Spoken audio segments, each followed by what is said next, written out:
¿Cuál es la diferencia entre el pecado y el amor de Dios?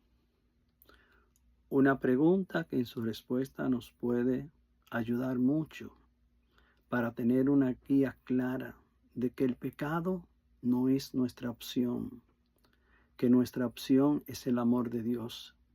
Elegir al Señor, permitirle a Él que nos ame, mientras nosotros procuramos lo mismo de una manera recíproca.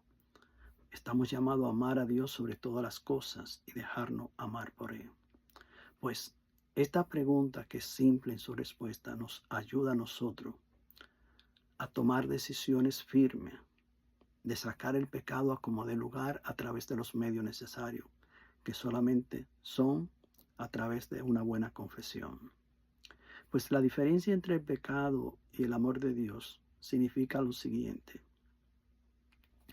el pecado no es más fuerte que el amor de Dios. El amor de Dios es más fuerte que el pecado.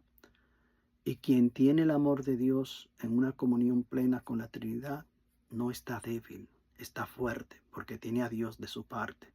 Tampoco esto quiere decir que dicha persona no va a cometer pecados. Claro que sí.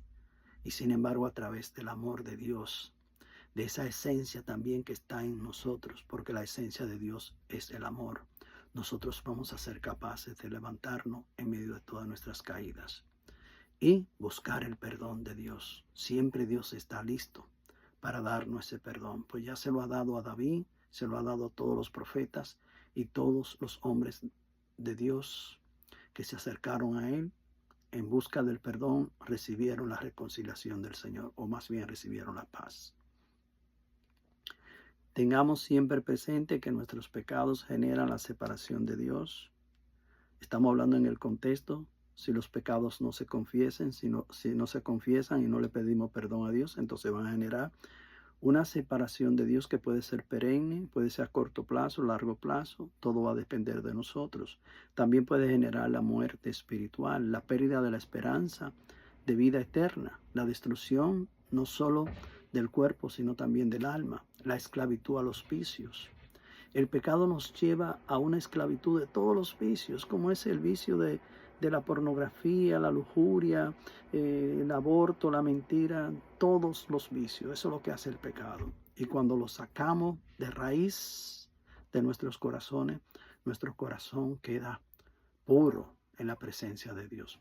Pero necesitamos reconocer que tenemos que pedirle perdón a Dios para que nuestros pecados sean perdonados. Entonces, poder ser semejante a Dios en todo, hijos e hijas del reino de Dios.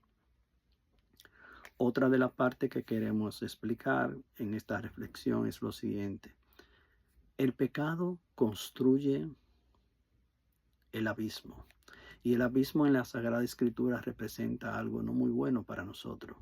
El abismo es el mundo de las tinieblas, donde están los réprobos por toda una eternidad condenados, donde están los ángeles que desobedecieron y que siguieron la voz de Satanás. Todos en conjunto están ahí lamentándose, maldiciéndose, tanto los demonios unos con otros y los réprobos unos con otros.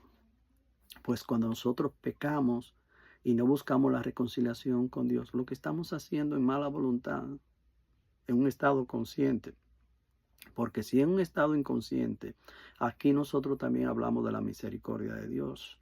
Dios no es injusto. Un alma que desconoce la fe, que no ha recibido el Evangelio y está cometiendo sus pecados, nosotros no podemos aludir que está construyendo los abismos de los infiernos. Pues esas almas que caminan en ignorancia son dignas de compasión y necesitamos ir detrás de esas almas para evangelizarla y llevarle la buena noticia del reino de Dios para que todo ese mundo de ignorancia ellos sean liberados. Esta es la parte que tenemos que hacer. No podemos juzgarlo, porque uno no puede dar de uno lo que uno no ha recibido. Uno no puede amar a Dios si no lo conoce.